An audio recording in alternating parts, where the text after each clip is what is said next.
చిన్నతనంలో కష్టపడి చదువుకొని అదే పెద్ద తపస్సుగా బాగా చదువుకొని అత్యున్నతమైన చదువులు చదువుకున్నవారు ఉంటారే, వారు పెద్ద పెద్ద పదవులలో కూర్చుంటారు.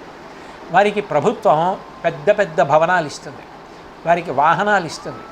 ఆ వాహనాన్ని నడపడానికి చోదకుడు అంటే డ్రైవర్ని ఇస్తుంది.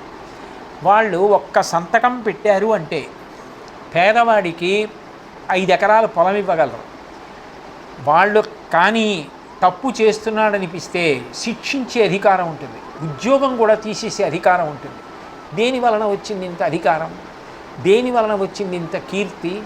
ఆయన అధికారిగా ఉండగా ఇన్ని మంచి పనులు చేశారండి అని చెప్పుకుంటారు. ఎక్కడి నుంచి వచ్చింది ఈ కీర్తి అంతా? ఎక్కడి నుంచి వచ్చింది ఆ భోగం అంతా?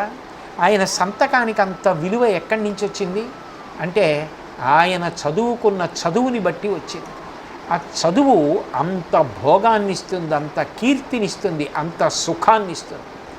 చదువుకున్న వ్యక్తికి ఉన్నంత కీర్తి ప్రపంచంలో ఎవరికీ ఉండదు. అబ్దుల్ కలాం గారు అంటే చూడాలని, ఆయన మాటలు వినాలని ప్రపంచమంతా వెంపర్లాడేది. సర్వేపల్లి రాధాకృష్ణన్ గారి ప్రసంగాలు వినాలని అందరూ అంత వెంపర్లాడేవారు.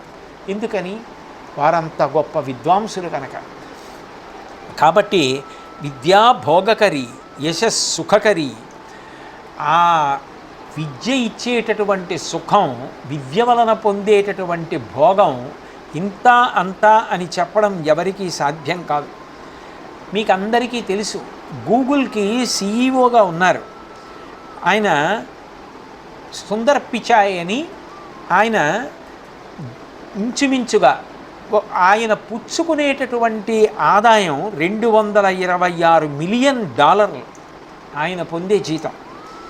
మధురైలో భారతదేశంలో పుట్టి ఐఐటి ఖర్గపూర్లో బీటెక్ చదువుకుని, స్టాన్ఫోర్డ్ యూనివర్సిటీలో ఎంఎస్ చదివి, పెన్సిల్వేనియా యూనివర్సిటీలో ఎంబీఏ చదివి బాగా చదువుకొని కార్యదక్షత పొందినటువంటి కారణం చేత ఇంత గొప్ప జీతాన్ని పొందేటటువంటి అంత సుప్రసిద్ధ కంపెనీ యజమాని అయ్యారు. ఇవాళ పెట్టుబడుల కోసం రాష్ట్రాల ముఖ్యమంత్రులు కూడా ఆయన దగ్గరికి వెళ్ళి ఆయనని కలిసి పెట్టుబడులు పెట్టమని అడుగుతూ ఉంటారు. ఆయనని భారత ప్రభుత్వం పద్మ అవార్డుతోటి పురస్కారం అందించి గౌరవించింది. ఒక వ్యక్తి అంత భోగం, అంత సుఖం, అంత కీర్తిని దేనివల్ల పొందాడు? చదువుకోవలసిన సమయంలో బాగా చదువుకున్నారు, ఉద్యోగం చేసేటప్పుడు అంత కష్టపడుతున్నారు, అందుకని అంత కీర్తిని పొందారు.